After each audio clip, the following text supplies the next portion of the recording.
Hi, welcome to Every Single Journey, a family life original podcast for singles. My name is Becky. I'm a single girl in my 30s who's passionately pursuing this life God has given me. Join me as we navigate the season of singleness together. Today, we will be discussing one of the most unplanned and unexpected paths in singleness, single parenting. Joining us on today's episode is Natalie. Hi, how are you? Natalie has found herself as an expert in the field of single moms. She has single-handedly raised 4 boys from infancy to adulthood.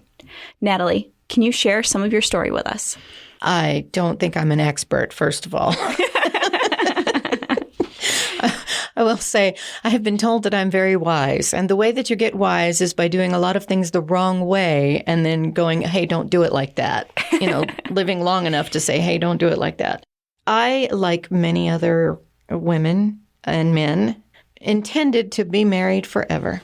And nobody ever gets married thinking they're going to get divorced, or at least I hope they don't. So to find myself in a situation where my marriage was most definitely over was not the way I thought God was going to intervene. I briefly, my husband and I had a wonderful marriage for 9 years. We had 4 boys. I like to say we have 2 natural, 2 supernatural, and 2 Jesus is holding till we get there. Because one of my sons came with the marriage. He was my husband's. He was 3 when my husband and I got married. And then one of my sons was his nephew that we adopted when he was 10 months old. And then we had 2 biological children. And then in the meantime, in between 2 of those, I also miscarried twice. So there was a lot of stuff going on, family drama and that sort of thing. I sought answers in the Lord and going to church and got more and more involved in our church as things got crazier. And my husband didn't. Instead, he returned to habits that I didn't know that he had had before we got married. And he got involved in addiction. And I'm not going to go into great detail with that because that's his story. But it became not safe for us to live in the same home anymore. And I did not intend for us to get divorced. I intended to move my children to a safe place while my husband and I worked things out.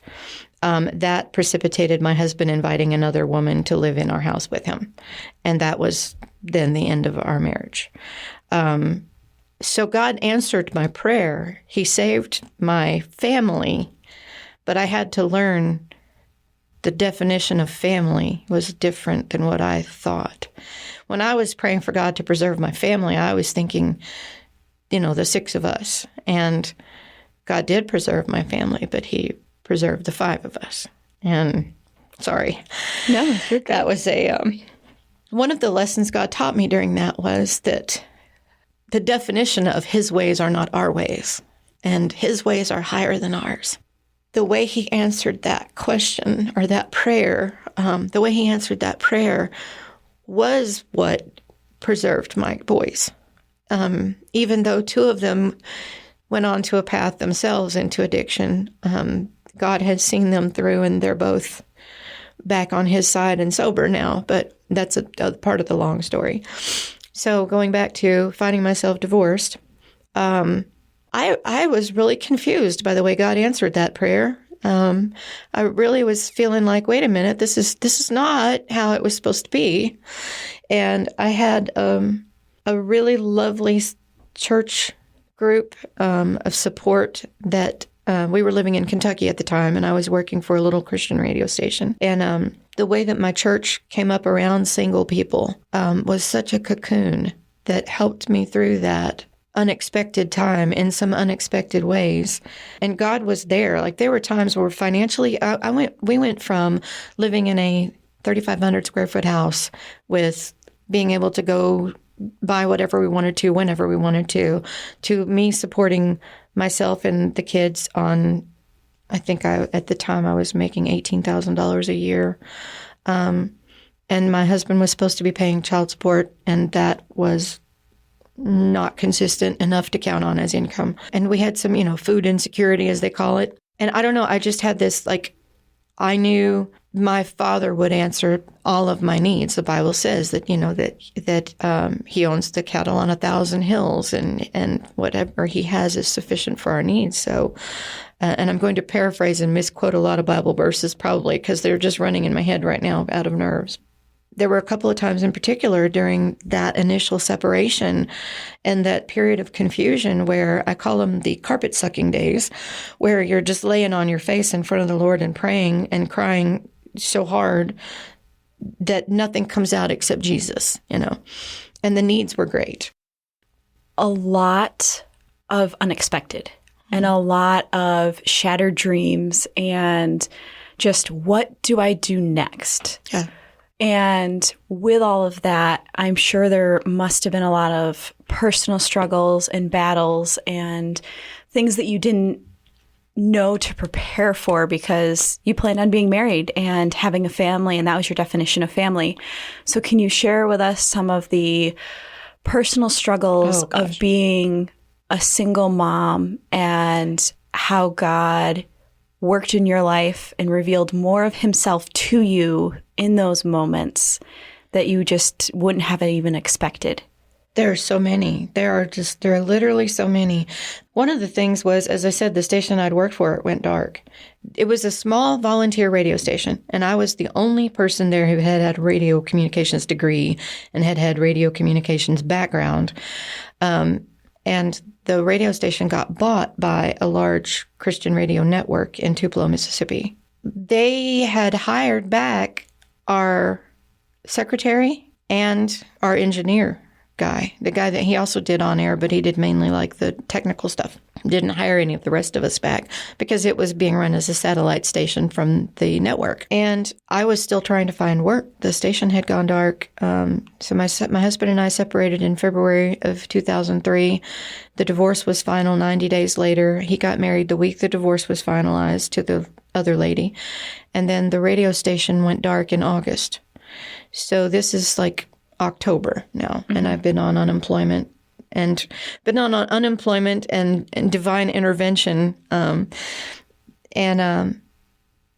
of the surprises was we had in the South, it's called a pounding. It's kind of like the benevolent version of what do you call it? Knocking. What do you all call it? Oh, when you knock and run. Ding dong ditch. Ding dong ditch. So it's like the benevolent version of ding dong ditch. What it is a bunch of people get together and decide to pound someone. And what that is everybody brings a pound of some food item. There's a pound of bread, a 16-ounce can of green beans, a pound of flour, a pound of sugar, a pound of beans. There's like all of these like mixed a pound of peanut butter, like everything that you can think of. The only obligation is you're supposed to bring a pound of it. That's cool. And then you don't tell the person you're doing this to, but it has to be someone that you know has a need, whatever. And they will literally knock on your door and run, and you come to the door and there's all of this food. Oh, that is awesome. That's like, so we got pounded a couple of times. Still have no idea who it was. No clue. But that sort of stuff is like just, it's like when God sends the manna, it's like somebody knew we needed more than what we had, and they gave it and didn't ask for any kind of, whatever. And then the other benevolent thing that happened that was a big surprise was when the other radio network bought our little station, we'd all applied for jobs, and they'd hired the two people, and that was it. So I had been in communications since I was 16. This is the only thing I've ever done all my life. I've done other jobs to support my radio habit, but this has been my main job. And I was 37 at the time. And the only two jobs I had available to me was there was an opening at a station in Nashville and an opening at a station in Louisville. And they were secular stations, but I was going to apply. So being a broke mother of 4 kids, I asked the secretary at the radio station if I could come use the copy maker there to make a copy of my resume. And she said, sure, come on up, because I was that broke that I couldn't afford the 10 cents a copy at the library. So I went to the station and was making the copies, and a gentleman that I didn't know came out from the back, and she introduced me to him, and he was the general sales manager for the network. And he said, what's this? And he pulled my resume up off of the copy machine. And I thought, oh, I'm in trouble and Linda's in trouble for letting me do this. And he said, have I seen this? And I was like, yeah, when you didn't hire me, you know. He goes, stay right there. And I was like, okay. So then he left and called me back to his office. And on the phone, he had the production director for that radio network.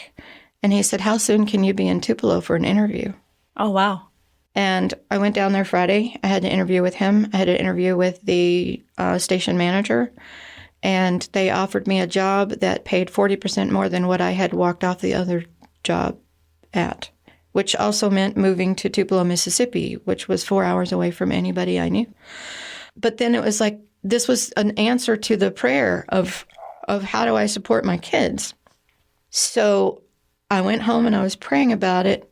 And you know how sometimes when you're praying, you're going to just flip the Bible open to get some inspiration. And it flipped to when God said to Abraham, go to a land that I will show you that you know not. And I'm not thinking, I'm not superstitious or thinking that, you know, this was God going finger of God, but it was like definitely a, let me meditate on that. Let me pray on that. And there was absolutely no reason to say no to that job.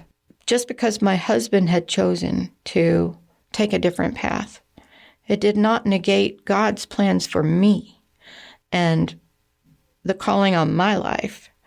And that was one of the big, like, eye-opener things of like, wait, what? You still want me to do radio ministry? You still want me to do, you know, children's ministry or whatever, you know, because I had thought that I was going to be disqualified from being able to do any of that after my marriage failed.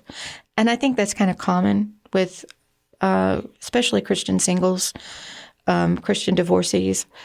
We feel like even if the marriage failure wasn't through any overt cause of our own, we still feel like we failed somehow and that we're disqualified, and we're not. And God still has plans.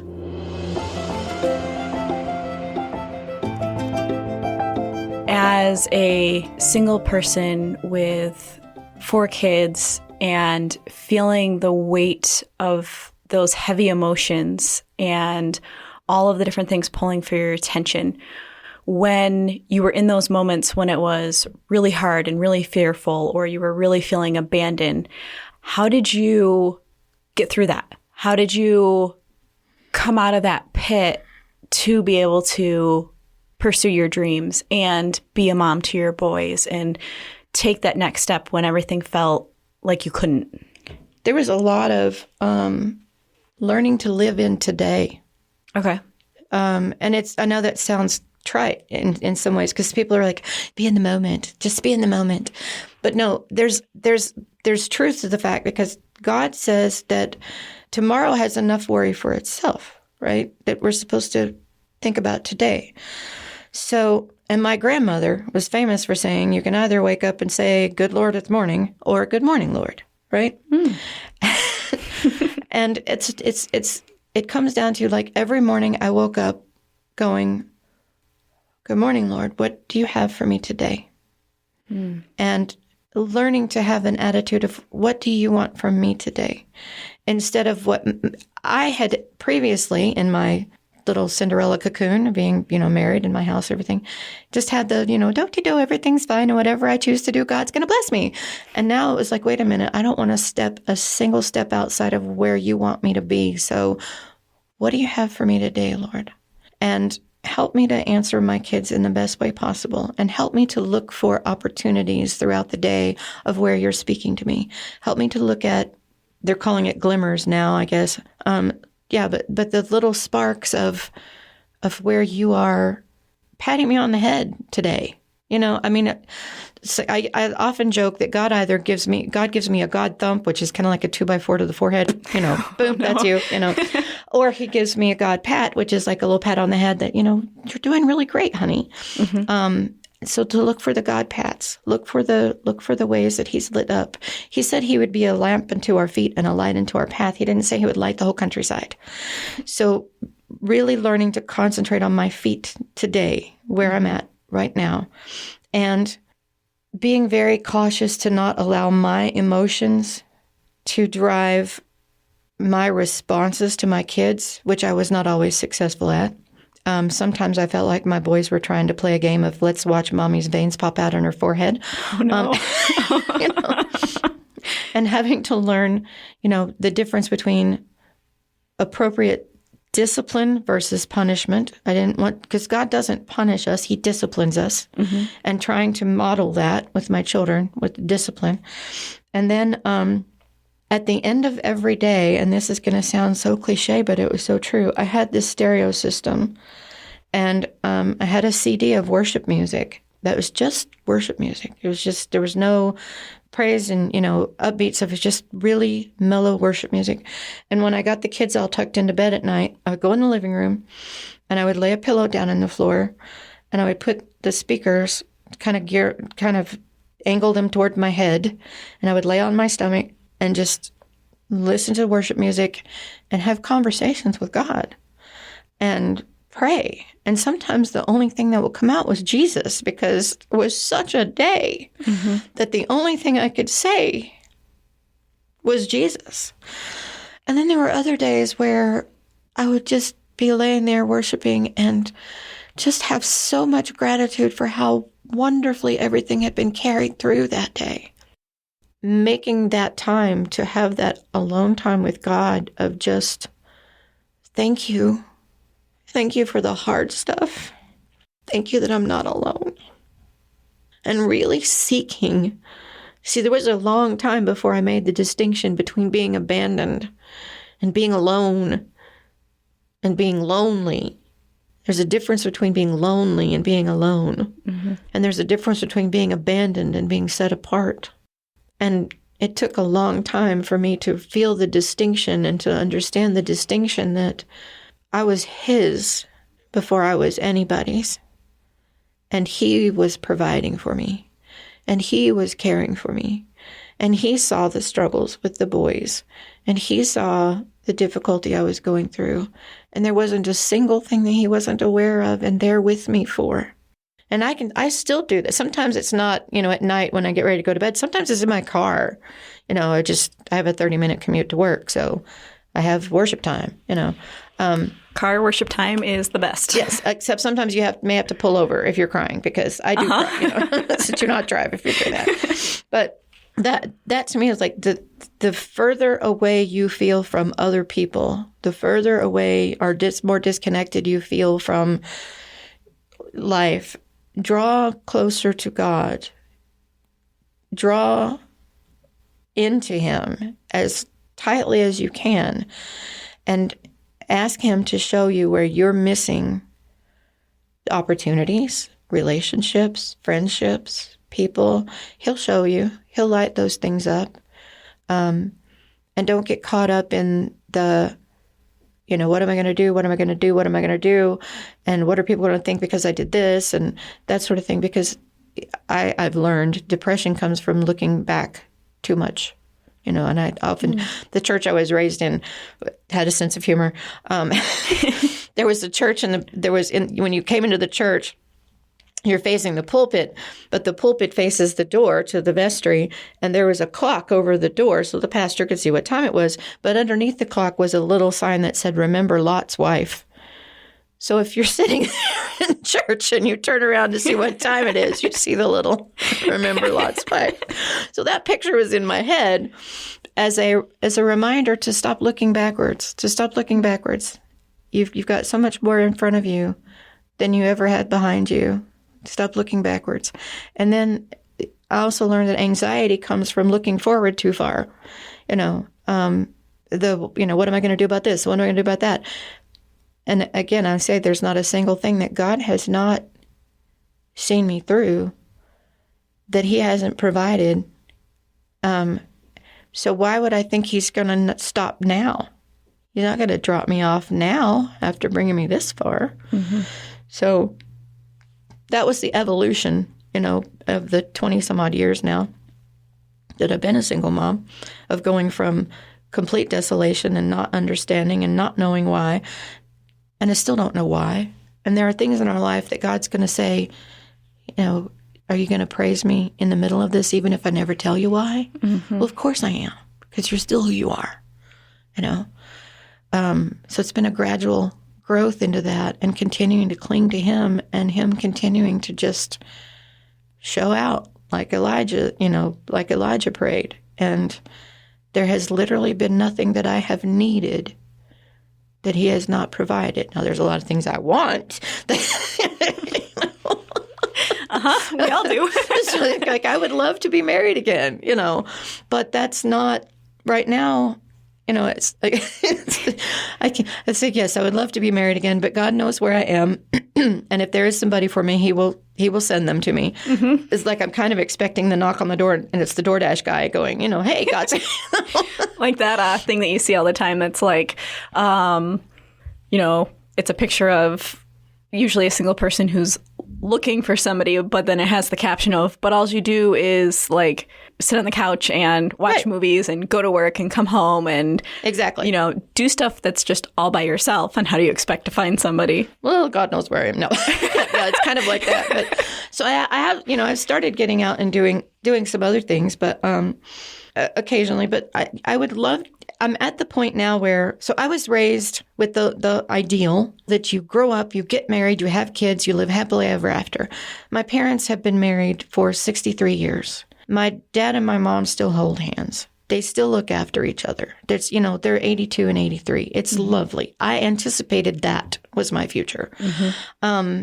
There's only 2 people in my family who've been divorced, besides myself and my sister now.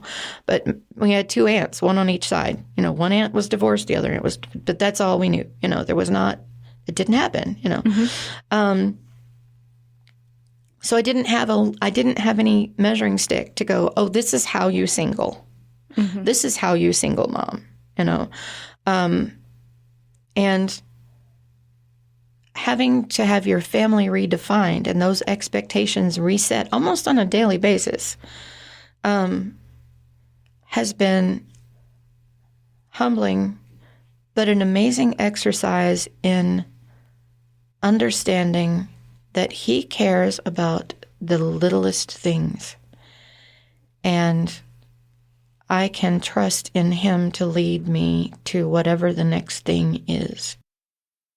And His plans for me are His plans for me, regardless of whether I have a partner or not. Now, would it be nice to have somebody on the porch swing in my latter years? Yeah, that's kind of my ideal. But is my life lacking anything right now? No, because my Maker is my husband, and the Holy One of Israel is His name, and the Lord of the whole earth shall He be called. So unless and until He brings somebody who is carrying that mantle, mm-hmm. to take that and be that, to be the spiritual head in my life and us walk together, I'm happy where I am now. We've covered a lot of ground and talked about several different aspects of being a single parent, being a single, being newly single. What are some ways that are blind spots to those of us who have never been in your shoes or never maybe interacted with people in your shoes or expected to be there, that of ways that we can help and come alongside and encourage you as a single person and as a single mom? Different things that you've learned or ways that you found that others have encouraged you, that those of us listening can be that blessing for somebody who is walking through that journey of life. I think, and this is not to paint all churches with the same brush at all, but I think churches generally have a blind spot to the single moms. They have singles ministry, but they think of singles ministry as, here's how to deal with when you're single, here's, purity culture or whatever it is that they're, teaching to all the singles, and that's great. But if your singles ministry is set up to help the singles get to know each other, so maybe they'll pair off, that's not a good thing. If that's its only focus. I mean, it's a good focus for an aspect of it because it's nice to be able to be introduced to other Christian singles. But one of the aspects is those of us who have children, whether we're dads or moms who have children, having a support group. If one of my kids was sick, I had to miss work. And if I was out of PTO days, those were unpaid days. If you've got more than one kid and they're in activities, carpooling is a big issue. Being able to get all three of my boys to all of their events. One was in wrestling, one was in football, one was in basketball, one was in choir, one was in band. They were all in scouts. They all, so everybody had somewhere to go all the time.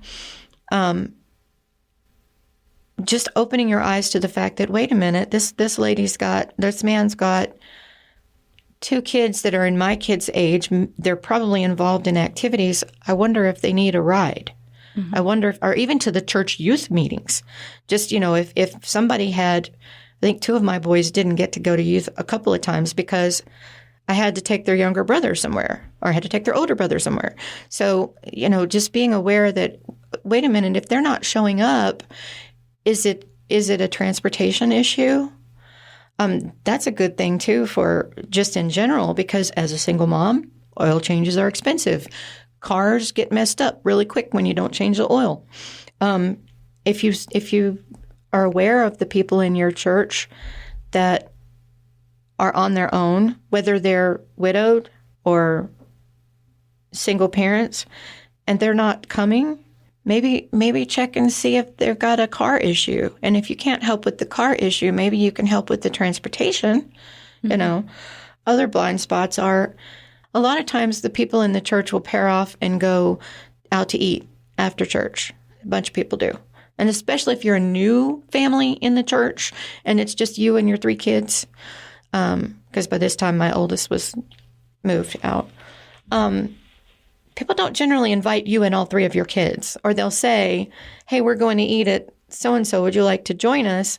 And if I'm not going to tell you I can't afford it, I'm going to say, no, we're not today, because I'm embarrassed to say I can't afford it. And maybe that was my fault. Maybe I should have said, I can't afford it. But a couple of the places that they were going on a regular after church was one of those where kids eat free with one paying adult. So with one paying adult, 2 kids could eat free. So if one person had just offered to pay for my dinner, my kids could have eaten for free too. So it's things like that we may not be involved socially with you at church because we can't afford it, or we can't get there, or we don't know what, like I didn't go to a lot of women's ministry meetings because who was going to watch my kids? And we didn't have daycare at the church during that time. So thinking of having your teens in your church, maybe volunteering to be childcare while the women's ministry is meeting would be a bit, or while the men's ministry is meeting if you got single dads. We also end up having a lot of things around our house that need to be done that we can't do for ourselves.